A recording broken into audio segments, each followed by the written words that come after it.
ನಮಸ್ಕಾರ. ರಿವ್ಯೂ ಚಾನಲ್ಗೆ ಸ್ವಾಗತ. ನಾನು ಸೌಖ್ಯ ಗಾಂವ್ಕರ್. ಮುರಿದು ಬಿತ್ತು ಇರಾನ್ ಅಮೆರಿಕ ನಡುವಿನ ಸಂಧಾನ. ಇರಾನ್ ಅತಿ ದೊಡ್ಡ ಘೋಷಣೆಯೊಂದನ್ನು IRGC ಕಡೆಯಿಂದ ಈಗ ದೊಡ್ಡ ಘೋಷಣೆಯೊಂದನ್ನು ಮೊಳಗಿಸಿರೋದು. ಪಾಕಿಸ್ತಾನದ ಸೀಕ್ರೆಟ್ ಈಗ ಅಮೆರಿಕದಲ್ಲಿ ತೆರೆದುಕೊಂಡಿದೆ. ಪಾಕಿಸ್ತಾನದ ಮುನೀರ್ ಬಗ್ಗೆ ಅಮೆರಿಕ ಇಂಟೆಲಿಜೆನ್ಸ್ ಏನು ಹೇಳ್ತಾ ಇದೆ? ಸಂಧಾನದ ಕಥೆ ಏನಾಯಿತು? ಪಾಕಿಸ್ತಾನಕ್ಕೆ ಶಾಕ್ ಕೊಟ್ಟ ಇರಾನ್ ಈಗ ಎಲ್ಲ ಮಾಹಿತಿ ನಿಮ್ಮ ಮುಂದೆ ಇಡ್ತಾ ಹೋಗ್ತೀವಿ. ಮಿಸ್ ಮಾಡಿದ್ರೆ ನಮ್ಮ ಚಾನಲ್ನ ಸಬ್ಸ್ಕ್ರೈಬ್ ಮಾಡಿ, ನಿಮ್ಮ ಅಭಿಪ್ರಾಯ ಕಮೆಂಟ್ ಮಾಡಿ ತಿಳಿಸಿ. ವೀಕ್ಷಕರೇ, ಇರಾನ್ ಶಾಂತಿ ಮಾತುಕತೆ ಇಲ್ಲ ಅನ್ನೋದನ್ನು, ಎರಡನೇ ಸುತ್ತಿನ ಮಾತುಕತೆಯನ್ನು ಸಂಪೂರ್ಣವಾಗಿ ನಿರಾಕರಿಸಿ ಘೋಷಣೆಯನ್ನು ಮೊಳಗಿಸಿದೆ. ಇನ್ನು ಯಾವ ಟಾಕು ಸಂಧಾನ ಇಲ್ಲ ಅಂತ. ಯಾಕಂದರೆ ಅಮೆರಿಕ ಈ ಕದನ ವಿರಾಮದ ಅಷ್ಟು ನಿಯಮಗಳನ್ನು ಮುರಿದಿದೆ ಅಂತ ಈಗ IRGC ಸ್ಪಷ್ಟವಾಗಿ ಈ ಮಾತುಕತೆಯನ್ನು ತಳ್ಳಿಹಾಕಿರೋದು. ಪರಮಾಣು ಶಸ್ತ್ರಾಸ್ತ್ರಗಳನ್ನು ತಯಾರಿಸುವ ಯೋಜನೆ ಕಂಪ್ಲೀಟ್ ಆಗಿ ಶಾಶ್ವತವಾಗಿ ಕೈ ಬಿಡಬೇಕು ಅನ್ನೋದು ಫಸ್ಟ್ ಕಂಡೀಷನ್ನು ಹಾಕ್ತಾ ಇರೋದು ಅಮೆರಿಕ. ಅದಕ್ಕೆ ಯಾವ ಕಾರಣಕ್ಕೂ ಒಪ್ಪೋಕೆ ರೆಡಿ ಇಲ್ಲ ಇರಾನ್. ಹಾಗೆ ಯುರೇನಿಯಂ, ದ್ರವ್ಯ, ಇತರೆ ಸಾಮಗ್ರಿಗಳನ್ನು ಅಮೆರಿಕಕ್ಕೆ ಹಸ್ತಾಂತರ ಮಾಡಬೇಕಂತ ಕೂಡ ಕೇಳ್ತಾ ಇದೆ. ಇರಾನ್ ಯಾವ ಕಾರಣಕ್ಕೂ ಅದಕ್ಕೂ ರೆಡಿ ಇಲ್ಲ. ಹಾರ್ಮುಜ್ ಜಲಸಂಧಿಯನ್ನು ಎಲ್ಲ ದೇಶಗಳ ತಡೆ ಇಲ್ಲದೆ ಸಂಚಾರಕ್ಕೆ ಸಂಪೂರ್ಣ ಮುಕ್ತಗೊಳಿಸೋದು ಕೂಡ ಇದರಲ್ಲಿ ಸೇರಿದೆ. ಅದಕ್ಕೇನೋ ಓಕೆ, ಇರಾನ್ ಆ ವಿಚಾರದಲ್ಲಿ ಯಾವುದೇ ತಲೆನೋವು ಇಲ್ಲ, ಈಗ ಕ್ಲಿಯರ್ ಮಾಡಿತ್ತು. ಅದಾದ್ಮೇಲೆ ಮತ್ತೆ ಅಮೆರಿಕ ದಾಳಿ ಪ್ರಯತ್ನ, ಇಸ್ರೇಲ್ ಲೆಬನಾನ್ ಸಂಘರ್ಷ, ಇದೆಲ್ಲ ಹಾರ್ಮುಜ್ ಒನ್ಸ್ ಅಗೇನ್ ಕ್ಲೋಸ್ ಆಗೋಕ್ಕೆ ಕಾರಣ ಆಯಿತು.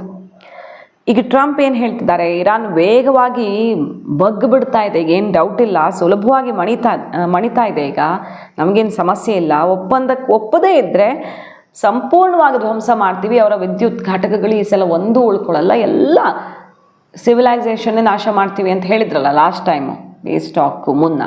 ಈಗ ಅದನ್ನೇ ಮತ್ತೆ ಆ ಥ್ರೆಟ್ ಮೆಸೇಜನ್ನು ಕಳಿಸ್ತಾ ಇರೋದು. ಬಟ್ ಇರಾನ್ ಅದೇನು ಮಾಡ್ಕೊಳ್ತಿರೋ ಮಾಡ್ಕೊಳ್ಳಿ, ನಾವು ನಿಮ್ಮ ಜೊತೆ ಮಾತುಕತೆ ಕೂರೋ ಯಾವ ಆಸ್ಪದನೂ ಇಲ್ಲ ಇಲ್ಲಿ. ಯಾಕಂದರೆ ನೀವು ಒಂದು ದ್ರೋಹಿ ದೇಶ ಅಂತ ತಳ್ಳಿ ಹಾಕಿದೆ, ಕಂಪ್ಲೀಟಾಗಿ ದ್ರೋಹ ಬಗ್ದಿದ್ದೀರಿ, ಮಾತು ತಪ್ಪಿದ್ದೀರಿ, ಅನ್ಯಾಯ, ಮೋಸ, ಸಂಚು ಅನ್ನೋದೇ ತುಂಬಿಕೊಂಡಿದೆ. ಹಾಗಾಗಿ ಇಲ್ಲವೇ ಇಲ್ಲ, ಯಾವುದೇ ಮಾತುಕತೆ ಇಲ್ಲ ಅಂತ ತಳ್ಳಿ ಹಾಕಿದೆ ಅಮೆರಿಕ. ಇತರೆ ಅಧ್ಯಕ್ಷರು ಕಳೆದ 47 ವರ್ಷಗಳಿಂದ ಇರಾನ್ಗೆ ಏನೇನು ಮಾಡಿದ್ದಾರೋ ಅದನ್ನು ನಾನು ಮುಂದುವರಿಸ್ತೀನಿ, ಇನ್ನು ಮುಂದೆ ಒಳ್ಳೆ ವ್ಯಕ್ತಿ ಆಗಿರೋಲ್ಲ ನಾನು ಅಂತ ಇರಾನ್ಗೆ ಎಚ್ಚರಿಕೆ ಕೊಟ್ಟಿರೋದು ಟ್ರಂಪ್.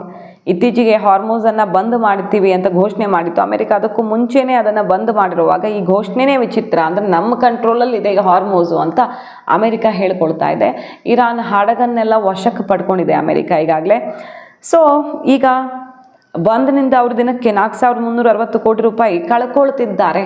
ಸೊ ಇರಾನ್ ಇನ್ನು ಯಾವ ಆಪ್ಷನ್ನು ಉಳ್ಕೊಂಡೇ ಇಲ್ಲ ಇರಾನ್ ಹತ್ರ, ಸೋತಿದ್ದಾರೆ ಅವರು, ಬಹಳ ಈಸಿಯಾಗಿ ಮಾತುಕತೆಗೆ ಬರ್ತಾರೆ ಅಂತ ಟ್ರಂಪ್ ಹೇಳ್ತಾ ಇದ್ದಿದ್ದು. ಈಗ ಇರಾನ್ ಇಂಥದ್ದೊಂದು ಶಾಕನ್ನು ಕೊಟ್ಟಿದೆ. ಇದ್ರ ನಡುವೆ ನೋಡಿ, ಪಾಕಿಸ್ತಾನದಲ್ಲಿ ಎರಡನೇ ಸುತ್ತಿನ ಸಂಧಾನಕ್ಕೆ ಗೋಗರದೆಲ್ಲ ಕರ್ಕೊಂಡಿದ್ದಾರೆ ಅವರು. ಪಾಪ ನಮ್ಮಲ್ಲೇ ಬನ್ನಿ, ನಮ್ಮ ಮಾನ ಉಳಿಸಿ, ಫೇಲ್ ಆಯ್ತಲ್ಲ ಫಸ್ಟ್ ಸಂಧಾನ, ಸೊ ಎರಡನೇದು ಇಲ್ಲೇ ಮಾಡಿ ಬಿಲ್ ಕಟ್ಟೋಕ್ಕಾಗಿಲ್ಲ ಪಾಪ. ಈಗ ಎರಡನೇ ಸಂಧಾನ ಮಾಡಿದ್ರು ಆ ಬಿಲ್ಲನ್ನು ಇನ್ಯಾರೋ ಕಟ್ಟಬೇಕು, ಅದು ಬೇರೆ ವಿಷಯ, ಹೋಟೆಲ್ ಬಿಲ್ಲು. ಆದರೂ ಬನ್ನಿ ಸಂಧಾನ ಮಾಡಿ ಅಂತ ಕ್ರೆಡಿಟ್ ತಗೊಳ್ಳೋಕೆ ಕಾಯ್ತಿರೋ ಪಾಕಿಸ್ತಾನ, ಅದಕ್ಕೆ ಪ್ರೀತಿ ಮೊಗೆದು ಕೊಡ್ತಿರುವ ಟ್ರಂಪ್ ನೆಕ್ಸ್ಟ್ ಟಾರ್ಗೆಟೇ ಇಂಡಿಯಾ ಅಲ್ವಾ? ಇರಾನ್ದು ಸ್ವಲ್ಪ ತಣ್ಣಗಾಗ್ತಿದ್ದಂಗೆ ಕಣ್ಣು ಬೀಳೋದೇ ಇಂಡಿಯಾ ಮೇಲೆ.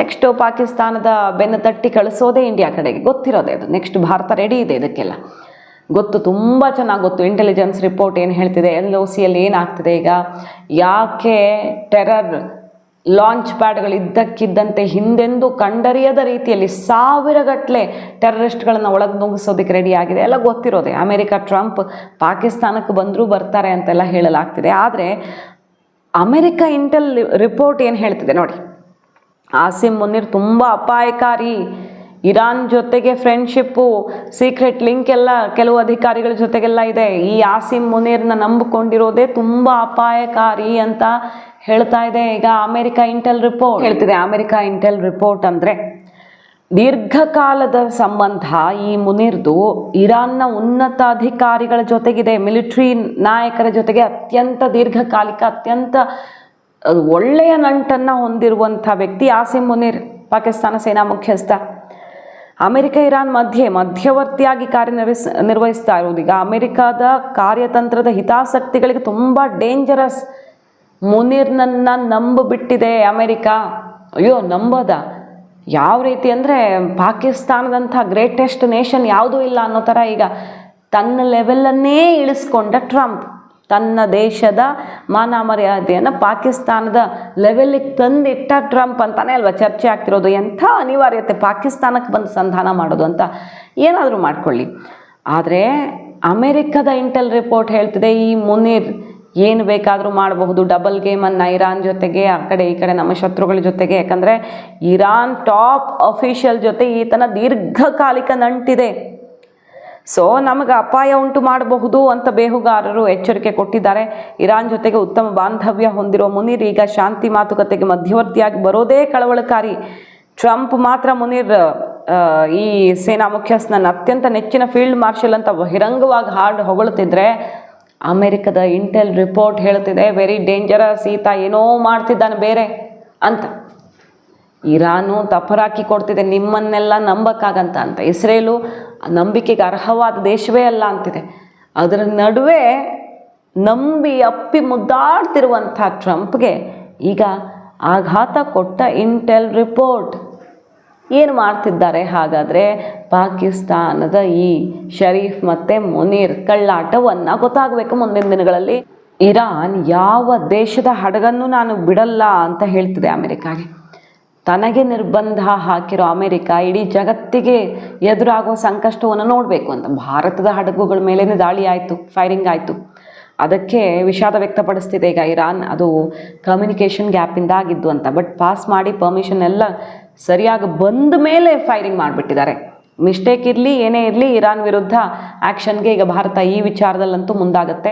ಆದರೆ ಭಾರತಕ್ಕೆ ನಾವೇನು ತೊಂದರೆ ಮಾಡಲ್ಲ, ಸಂವಹನದ ಕೊರತೆಯಿಂದ ಏನೋ ಬೈ ಮಿಸ್ಟೇಕ್ ಈ ರೀತಿ ಆಗೋಯ್ತು ಅಂತ ವಿಷಾದ ವ್ಯಕ್ತಪಡಿಸ್ತಿರೋ ಇರಾನು ಬೇರೆ ರಾಷ್ಟ್ರಗಳ ವಿಚಾರದಲ್ಲಂತೂ ಬಹಳ ಕಠಿಣವಾದ ನಿರ್ಧಾರ ತಗೊಂಡಿರೋದು. ಹಾರ್ಮೂಜ್ನಲ್ಲಿ ನಮ್ಮ ಹಡಗುಗಳ ಸಂಚಾರಕ್ಕೆ ಅವಕಾಶ ಇಲ್ಲದೇ ಇರುವಾಗ ಅಲ್ಲಿ ಬೇರೆ ಬೇರೆ ದೇಶಗಳ ಹಡಗುಗಳ ಸಂಚಾರ ಅಸಾಧ್ಯ. ನೆನಪಿಟ್ಕೊಳ್ಳಿ, ಒಂದು ವೇಳೆ ಯಾವುದೇ ಹಡಗುಗಳು ಅಲ್ಲಿ ಸಂಚಾರಕ್ಕೆ ಮುಂದಾದರೆ ಮಾತ್ರ ಅದು ಫಿನಿಶ್ ಆಗೋದು, ಧ್ವಂಸ ಆಗೋದು ಗ್ಯಾರಂಟಿ ಅಂತ ಹೇಳ್ತಾ ಇದ್ದಾರೆ. ಸೊ ಅಂತಿಮವಾಗಿ ಒಪ್ಪಂದ ಅಂತ ಅಮೆರಿಕಾನೇ ಕೇಳಿಕೊಂಡು ಹೆದರಿಸು ಒಂದ್ಸಲ, ಬೇಡ್ಕೊಂಡು ಒಂದ್ಸಲ ಗೋಗರಿತಿರುವಾಗ ಅಮೆರಿಕಾಗೆ ಇರಾನ್ ಭಾರೀ ಆಘಾತವನ್ನು ಕೊಟ್ಟಿದೆ. ಎರಡನೆಯ ಸುತ್ತಿನ ಮಾತುಕತೆ ಅಲ್ಲಿಗೆ ಮುರಿದು ಬಿದ್ದಿದೆ. ಅಂತಿಮ ಒಪ್ಪಂದದ ಹಾದಿ ಇನ್ನು ಬಹಳ ದೂರ, ಅದು ಹತ್ತಿರ ಇಲ್ಲವೇ ಇಲ್ಲ ಅಂತ ಹೇಳಿರೋದು ಇರಾನ್. ಇರಾನ್ ಸಂಸತ್ತಿನ ಸ್ಪೀಕರ್ ಮೊಹಮ್ಮದ್ ಅವರೇ ಏನು ಹೇಳ್ತಿದ್ದಾರೆ, ನಮ್ಮ ಸಂಧಾನ ಮಾತುಕತೆಯಲ್ಲಿ ಸಾಕಷ್ಟು ಅಂತರ ಇದೆ, ಕೆಲವೊಂದು ಮೂಲಭೂತ ಅಂಶಗಳ ಕುರಿತು ಭಿನ್ನಾಭಿಪ್ರಾಯ ಹಾಗೆ ಉಳ್ಕೊಂಡಿರುವಾಗ ಸಂಧಾನ ಹೇಗೆ ಸಾಧ್ಯ? ಅಂತಿಮ ಮಾತುಕತೆಯಿಂದ ತುಂಬ ದೂರ ಇದ್ದೀವಿ. ಹಲವು ವಾರಗಳ ಕಾಲ ನಡೆದ ಯುದ್ಧದಲ್ಲಿ ನಾವು ಗೆಲುವು ಸಾಧಿಸಿದ್ದೀವಿ, ಅಮೆರಿಕ ಅಲ್ಲ ಅನ್ನೋದನ್ನು ಕೂಡ ಹೇಳ್ತಾ ಇದ್ದಾರೆ. ಅಂದರೆ ಇರಾನ್ನಲ್ಲಿ ತುಂಬ ನಾಶ ಆಗಿದೆ ಎಲ್ಲ, ಬಟ್ ಅಮೆರಿಕದ ಎದುರು ನಾವು ಮಂಡಿ ಊರಲ್ಲ ಯಾವ ಕಾರಣಕ್ಕೂ ಅಂತ ಹೇಳ್ತಿರೋದು. ಎರಡನೆಯ ದಿನವೂ ಹಡಗು ಸಂಚಾರ ಈಗ ಇರಾನ್ ಸ್ತಬ್ಧಗೊಳಿಸಿದೆ. ಹಾರ್ಮೋಸ್ ಹಿಡಿತವನ್ನು ನಾನು ತೊಗೊಂಡಿದ್ದೀನಿ ಅಂತ ಜಂಬ ಕೊಚ್ಚಿಕೊಳ್ತಿರುವಂಥ ಅಮೆರಿಕಾಗೆ ಶಾಕ್ ಕೊಟ್ಟು ಎರಡನೆಯ ದಿನವೂ ಕೂಡ ಹಡಗುಗಳ ಸಂಚಾರ ಸ್ತಬ್ಧವಾಗಿರೋದು ಬಹಳ ಆತಂಕಕಾರಿ. ಮತ್ತೆಲ್ಲಿ ಜಗತ್ತಿನಲ್ಲಿ ಫ್ಯೂಯಲ್ ಕ್ರೈಸಿಸ್ ಉದ್ಭವ ಆಗುತ್ತೋ ಅನ್ನೋ ಮಟ್ಟಿಗೆ ಜಲಸಂಧಿ ದಾಟೋದಕ್ಕೆ ಯತ್ನಿಸಿದ ಹಡಗುಗಳಿಗೆಲ್ಲ ಎಚ್ಚರಿಕೆ ಕೊಟ್ಟು ಕಳಿಸ್ತಾ ಇದ್ದಾರೆ. ಭಾನುವಾರ ಕೂಡ ನಿರ್ಬಂಧ ಮುಂದುವರೆದಿದೆ. ಇರಾನ್ ಬಂದರಿನ ಮೇಲೆ ಅಮೆರಿಕ ಹೇರಿರೋ ದಿಗ್ಬಂಧ ತೆರವುಗೊಳಿಸೋ ತನಕ ಹಾರ್ಮೋಸ್ ನಿರ್ಬಂಧ ಕಂಟಿನ್ಯೂ ಮಾಡೋದಕ್ಕೆ ನಿರ್ಧಾರ ಮಾಡಿದ್ದು ಬಹಳ ದೊಡ್ಡ ಸ್ಟೆಪ್ಪನ್ನೇ ಈಗ ತಗೊಳ್ತಿದೆ. IRGC ಕಡೆಯಿಂದ ಘೋಷಣೆ ಕೂಡ ಆಗಿದೆ. ಈಗ ಅಮೆರಿಕದ ಒಳಗಡೆ ಕಳವಳವೇ ಇದು. ಇಷ್ಟೆಲ್ಲ ಮಾಡ್ತಿದೆ, ಪಾಕಿಸ್ತಾನ ಸಂಧಾನಕ್ಕೆ ಬರ್ತಿದೆ, ಆದರೆ IRGC ಟಾಪ್ ಲೀಡರ್ಸ್ ಜೊತೆನೆ ಮುನೀರ್ ನಂಟಿರೋದು ಅಂತ ಈಗ ರಿಪೋರ್ಟ್ ಬಂದಿರೋದ್ರಿಂದ ಏನೋ ಒಂದು ಬೆನ್ನಿನ ಹಿಂದೆ ಕಳ್ಳಾಟ ನಡೀತಿರಬಹುದು ಅಂತ ಅಮೆರಿಕ ಯೋಚನೆ ಮಾಡೋ ಥರ ಆಗಿದೆ. ಇರಾನ್ ಅಮೆರಿಕ ಎರಡೂ ದೇಶಗಳಿಂದಲೂ ಈಗ ಹಾರ್ಮೋಸ್ ಬಂದಾಗಿದ್ದು ಜಗತ್ತು ಮಾತ್ರ ಈ ಯುದ್ಧ ಪ್ರೇಮಿ ರಾಷ್ಟ್ರಗಳ ವಿರುದ್ಧ ಮುಗಿಬಿದ್ದಿರೋದು. ಯಾವ ಕಾರಣಕ್ಕೂ ಇವರು ಯುದ್ಧ ನಿಲ್ಸಕ್ಕೆ ರೆಡಿ ಇಲ್ವಲ್ಲ. ಈ ಕಾಲ, ಈ ಯುಗ ಯುದ್ಧದ ಸಮಯವೇ ಅಲ್ಲ ಇದು ಅನ್ನೋದು ನಮ್ಮ ಭಾರತದಂಥ ದೇಶಗಳ ಸ್ಟ್ಯಾಂಡ್. ಯಾರಿಗೂ ಬೇಕಾಗಿಲ್ಲ ಇದು. ಆದರೆ ಪ್ರತಿಷ್ಠೆಗೆ ಜೋತು ಬಿದ್ದಿರುವಂತಹ ಈ ರಾಷ್ಟ್ರಗಳು ಮಾತ್ರ ಯುದ್ಧ ನಿಲ್ಲಿಸ್ತಿಲ್ಲ. ಅದರ ನಡುವೆ ಪಾಕಿಸ್ತಾನಕ್ಕೆ ಅಮೆರಿಕದ ತಂಡ ಹೋಗಿದೆ. ಈಗ ಅಮೆರಿಕದ ಸಂಧಾನಕಾರರ ತಂಡ ಪಾಕಿಸ್ತಾನಕ್ಕೆ ಹೊರಟಿದೆ. ಅಮೆರಿಕ ಅಧ್ಯಕ್ಷ ಡೊನಾಲ್ಡ್ ಟ್ರಂಪ್ ಪ್ರಕಟಿಸಿದ್ದಾರೆ ಅದನ್ನು. ಸೋಮವಾರ ಸಂಜೆ ಎಲ್ಲೋ ಇಸ್ಲಾಮಾಬಾದಲ್ಲಿ ಅವರು ಇರ್ತಾರೆ. ಈ ಬಾರಿ ಇರಾನ್ ಡೀಲ್ಗೆ ಒಪ್ಕೊಳ್ಳದೆ ಇದ್ರೆ ಎಲ್ಲ ನಾಶ ಮಾಡಾಕ್ತೀವಿ, ವಿದ್ಯುತ್ ಘಟಕ, ಇಂಧನ ಘಟಕ ಎಲ್ಲ ಫಿನಿಶ್ ಅಂತ ಹೇಳ್ತಿದ್ದಾರೆ. ಪರಮಾಣು ಒಪ್ಪಂದದ ವಿಚಾರದಲ್ಲಿ ಅಡ್ಡಿ ಆತಂಕ ಇರೋದ್ರಿಂದ ಇರಾನ್ ಪಾಕಿಸ್ತಾನಕ್ಕೂ ಈಗ ಸೆಡ್ ಹೊಡೆದು ಅಮೆರಿಕ ವಿರುದ್ಧವೂ ತಿರುಗಿ ಬಿದ್ದಿದೆ. ಅದು ಹೆಂಗೆ ಮಾಡ್ತಿರೋ ನೋಡೋಣ. ಸಂಧಾನ ಸಾಧ್ಯ ಇಲ್ಲ ಅಂತ. ಮಾಹಿತಿ ಇಷ್ಟ ಆಗಿದ್ರೆ ಮಿಸ್ ಮಾಡದೆ ನಮ್ಮ ಚಾನಲ್ನ ಸಬ್ಸ್ಕ್ರೈಬ್ ಮಾಡಿ, ನಿಮ್ಮ ಅಭಿಪ್ರಾಯ ಕಮೆಂಟ್ ಮಾಡಿ ತಿಳಿಸಿ. Thank you.